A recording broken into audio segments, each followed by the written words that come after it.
told you I'm already dead. Folks, I'm going to keep playing that till you guys all say, write in or email, whatever, saying we saw it. The Moby. Helter Skelter. I think it was in the 70s on CBS, so it was pretty relevant right after the Manson shit happened a few years later. And Steve Railsback, I believe, played Charlie Manson. To this day, I'll put it up against Eddie De Niro acting, Eddie Laurence Olivier, any of it. Meryl Streep, Larry Storch from F Troop. Ernest Borgnine was actually won an Oscar, I think. Oh my God, that fucking! I was like a teenager, and it put the fear of death in me. That guy, every time he came on the screen, I was like this. Fucking Jesus, was he good? I believe that was his name. I think he was the same guy that was in Midnight Express. I always confuse those guys. That might have been a guy named Davis, though. Both skinny guys.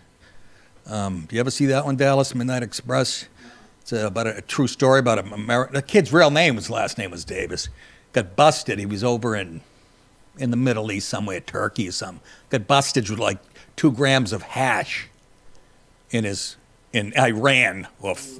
And Turkey, no, he was in a Turkish prison. I think it was one of those fucked up. Anyways, they sentenced him like life in a Turkish prison. That's why I always say that. And it's a true fucking story. You'd fucking love it. And this big, scary, creepy Middle Eastern guard used to beat him, any chance it's fucking brutal. And he escapes. It's a true story. I don't want to ruin the ending, but I just did. What else? Next time we do a bitchin' kitchen, I'm going to do, like I roasted a chicken last night, but I'm like, I know I've done in different ways. The best way to do it, I keep forgetting it, is to fucking butterfly the chicken. You cut the backbone out and flip it over, and, here's the breast. You push down on it and snap I forget what they call that bone, but it flattens the whole thing out, right? So now it's going to cook evenly. I'm telling you guys the thing already, how to do it. You put your cast iron skillet in the bottom level of the oven, the bottom rack, and let it warm up when you preheat the oven to 500 degrees. I'm a fucking food nerd. I go to this thing called the Test Kitchen on, is it PBR, NPR? What's it? Whatever. What is it? PBS. Yeah, PBS. Huh? PBS. Yeah, PBR. Hey, alcoholic. Everything I ask Dallas, who won the game last night? PBR. So you heat the fucking cast iron skillet up to 500 degrees when you're preheating the oven. And then, after you season your chicken and all that, you lay it skin side down. The whole chicken's flat now. Everything's, as soon as it touches your pan, you hear this.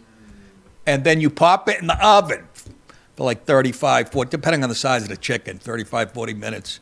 And then you flip it over, brush it with olive oil, fresh rosemary, and minced garlic. Brush the skin, and put it in for another 10, 15 minutes. It was like, oh my God, I can't. It was like Lonnie Anderson in her prime. It was delicious. Anyways. We've been pulling recipes from this YouTube You've been pulling chef. your pud, I heard. Vincenzo's Plate. Vincenzo's Plate? It's funny, I went to school with a Billy Vincenzo when he had a plate in his head. It's a true story, everybody. Yeah, there's folks, there's no reason. My sister's like, you can cook your ass off. And I go, well, that's what I said. Somebody's quote said, if you can read, you can cook, which I understand there's some retarded people that can't boil water. But for the most part, if you follow the instructions and you do it for a while, it's like anything else. I can make a roux with my eyes closed. I know how to, if I'm making mac and cheese, I know how to thicken the cheese sauce to just the right thickness, and you learn all this shit like anything else. But then again, you have to have a job like mine, where you have 40 hours to whack off a day. And then, anyways, let's get on with this shit. People probably already left the show. Hello. Let's get right to one of our favorite people on earth, boys and girls, and yours too, I'm sure. Mr. Tommy Homan. Homan bashes Boston top cop. Tom Homan, the border, as they say in Boston, czar, the border czar. for President Donald Trump's administration is setting his sights on the city of Boston, my hometown that used to be a working class, blue collar, sports beer, get off my front lawn, minorities. So far from that. Anyways, setting his sights on the city of Boston's sanctuary city policies. Speaking at the Conservative Political Action, that would be a PAC, CPAC, outside of Washington. That's kind of a, whatever, the big convention, all the conservatives. On Saturday, Homan issued a warning specifically to Boston Police Commissioner Michael Yum Yum Cox. Here's Homan, and here's a little bit of the story for you. It was a strong statement from President Trump's new border czar. He made those comments at a speech that he gave at CPAC, calling out Boston's police commissioner. I'm coming to Boston. I'm bringing hell with me. Remarks from President Donald Trump's border czar Tom Homan causing an uproar from elected officials in Boston. Homan going after Boston Police Commissioner Michael Cox during a speech at the Conservative Political Action Conference. You're not a police commissioner. Take that badge off your chest, put it in the desk drawer. Because you became a politician, you forgot what it's like to be a cop. Yes, sir. Oh, yeah. Exactly right. And I'm going to bring my racism into it, which you guys probably still call racism. And again, 20 years from now, you go, hey, DiPaolo, that stupid bigot was kind of right. Again, I'll preface it by not all black people, but especially educated black people seem to have a problem with being objective, whether it's police commissioner, especially in towns like Boston that lean left now, or their judges, because of their past and because of academia, and they made it through college and all that stuff because they're in high positions now, but their head has been filled with bullshit, left-wing horse shit that they, in my opinion, whether it's a judge, a juror, they can't seem to put it away. It affects them, whether it's Joy fucking Reid or Jesse Jackson, and that's my opinion. He did turn into a politician, is what he's doing. He's got a chip on his shoulder because he sees the country as white establishment, sees everything through the lens of black and white. Woo, who's Woo? She's a short order cook at fucking the Golden Duck. That's the goddamn mayor of Boston. Oh, is it the mayor or the governor? I confused. No, Governor Healy. We have an Irish broad. I think she's gay, judging by her haircut. No problem with that. I know it's the beginning of the show, and YouTube can kiss my grits. Anyways, a couple of broads running it. You wonder why it's turned into Snatchville. Wu posted her support for the Boston Police Department on the social media platform Blue Sky. That is like the left-wing X. This is our city, she said. We're going to continue to following and enforcing the laws to keep all Bostonians safe. Listen to that statement. Let that sink in. And what the beef is about is they're not cooperating with ICE, and they just let a child, a pedophile, back on the streets, and she has the balls to say to keep all Bostonians. I guess you don't count children. Just let that sink in. Right there, in a perfect world, somebody would step in and said, "You're done. You have to fucking," or a reporter could say, "Explain that to me. You're letting murderers back on the street. How does that keep all Bostonians?" I'll give you 10 seconds, you dink. And it goes without saying that our police commissioner has my complete confidence and support. You need to shut the fuck up. Well, of course he does, because he's a minority like you're a minority. And you guys have been voting the same way your whole life. It's why Boston is the shithole that you're turning it into. So Homan said, go ahead, try that shit. Now, he better back it up or I'm going to get mad at him.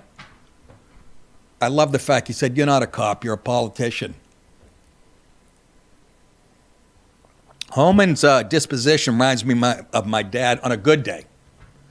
My dad's very happy. That's like him on Father's Day. After we gave him a nice gift. Dad, where you going? No! In our FLA segment tonight, seems like we haven't touched on the crazy state of Florida for a while. A horrific road rage shooting in Florida has left one person. I had to throw this in just to show The idiocy and the fucking ignorance and how life is so cheap for some people has left one person dead, again, a road rage incident. Another one in critical condition with shocking video capturing the moment the gunman opened fire. In a now viral online clip, two men can be seen arguing on Highway 231 in Panama City on Saturday, but before both get back into their vehicles, and we pick it up from there.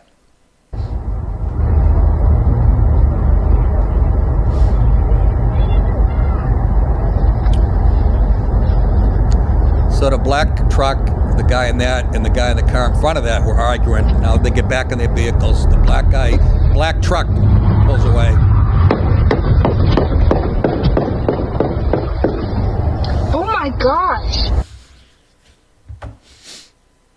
Okay? Can you fucking imagine? Kills the driver, I believe, and the other one's in critical condition. Police found two people suffering from gunshot wounds inside the SUV at the scene.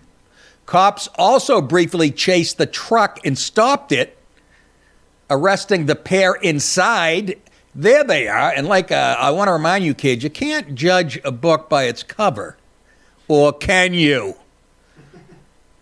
Nice couple there. What did she just get out of the shower for her mugshot? Let me wash my ass. Jubal Simmons and Ivy Bella Encino. Here's the lovely couple. What the hell kind of name? I know. Dallas just got puked in his mouth. Ivy Bella. Don't ruin Italian. Simmons, the suspected shooter, is the guy on the left with the tremendous hair, facing charges of premeditated homicide murder to the first degree, as well as wearing a haircut from the early 70s. As well as altering evidence. Encino faces charges of fleeing police with disregard of safety to persons or property and aggravated battery on an officer and abusing hair conditioner. Good night, everybody. There they are in better times. Really, girl? That's they love their... That guy just threw away his whole friggin' life. Took another guy's life completely, and maybe the girl, I think it was a girl in the car with him. Maybe not, I can't remember. Either way, it's in critical condition, whoever it is. The wounded pair in the GMC, who were not yet identified, were treated at the scene until EMS arrived and then rushed them to an area hospital where one of the victims died shortly after. Second victim remains hospitalized in critical condition. All for that. It's just so ridiculous. How in God's name? You got to be under the influence of something. Because even crazy people, it seems like 9 out of 10 times they're on meth or they're fucking not in their right mind. Or he's just a real asshole. Have you guys seen there's a show called Road Rage. That's the name of it. Which was one of my album covers. Right? One of my albums called Road Rage. I always beat people to the punch. Born This Way. That came out about 20 years before Lady Gaga took it.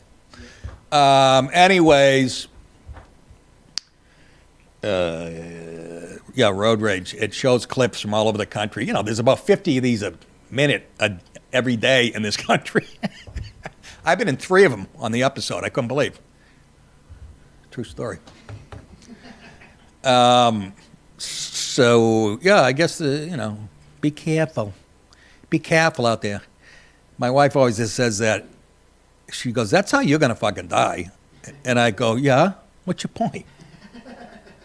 I believe in, well, yeah, but you're going to die. Well, I don't know. Did a guy cut me off or not? On my headstone, it's going to say, he started it. Speaking of jerk-offs and assholes, they're not all in cars all over the country. Some of them are governors of states in this country. Headline, Wisconsin governor fucking retarded, as we say in the Boston area. As Wisconsin Governor Tony Evers, why does it say D? He's a Democrat. Oh, see, usually it has parentheses. Tony Evers, dick, finalizes the state budget for the next 2 years. While he's doing that, he introduces a proposal that doesn't deal with finances. This bill's about finances, but he works in other shit. So if it goes through, this shit goes through with it. You know, they hide. It's like a poison pill thing, I think they call it. Instead, it focuses on changing everyday language by eliminating gender-specific terms for men and women. Can you imagine? I mean, this would have been stupid if he did it, you know, a year ago, 5 years ago, 10, 15, whatever. You'd go, what a fucking idiot. But to do it after Trump just won the way he did on the issues he did, if this doesn't prove this, they've learned nothing, or they're just really, really fucking retarded. Again, when it starts with language, too, like we always say, it always starts with language. Because language does what? Language starts with thoughts. They corrupt your thinking. Look at like Dallas said, I mean, look at him. He goes into fucking iCrafters and goes, give me something that makes everybody that sees me want to punch me in the fucking head. And could you stretch my neck another 4 inches? What a dink. He looks like Phil Donahue if he had AIDS. Hepatitis C. Phil Donahue said, Daryl Hammond used to be, so the wife does this, and you're in the back doing the dishes. She's working 12 hours a day. Then he throws it to the commercial. Anyways, here's the clip of this dink. Not him. Democratic Governor Tony Evers introduced a recommendation to the state Senate to change a Wisconsin law. Evers wants the word mother to be changed to inseminated person in some cases. In similar fashion, wife or husband would become spouse, and father would simply become parent. Watch your fat fucking mouth. Women, could we degrade women anymore? It's funny. The so-called Democrats who are so-called friendly to women are the ones that are for males beating them up in boxing rings. All this anti-women shit. That is more offensive and more sexist and misogynist than anything Dice Clay has ever said in his life. Calling a woman an inseminated person. First of all, we all know what an inseminated person is. That's a girl at the end of a gangbang on a porn. She's been inseminated. Insemination all over her face. It's a lot like embarrassment. The Republican Governors Association labeled the proposal as a left-wing agenda. Exactly. Executive Director Sarah Craig argues that being a mother is one of the greatest privileges, and reducing motherhood to an inclusive term is amen. And you know me, I don't get offended by much. Well, no one's going to bang her. But it really is. That's, like I said, Dice. You inseminated person. Unreal. The debate over gendered language has already gained traction across the country. Some advocates want to replace breastfeeding with chest feeding.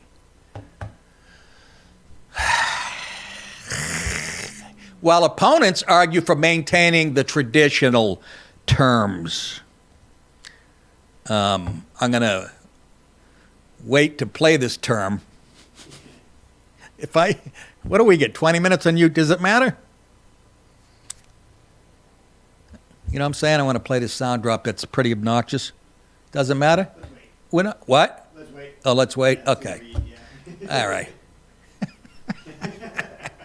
I forgot the read. Good timing, actually. Hey, folks, go to nickdip.com, would you? And click the tour button, date button thing, tour, fresh off a sellout in St. Louis and very successful Tulsa gig. April 25th, that's coming up soon. Cohoes Music Hall, Cohoes, New York. And then May 15 and 16, Zanies, Rosemont, Illinois, where I shook the house, met a couple, told you, Chicago Bear retired guys and Minnesota Vikings. They were hanging out together.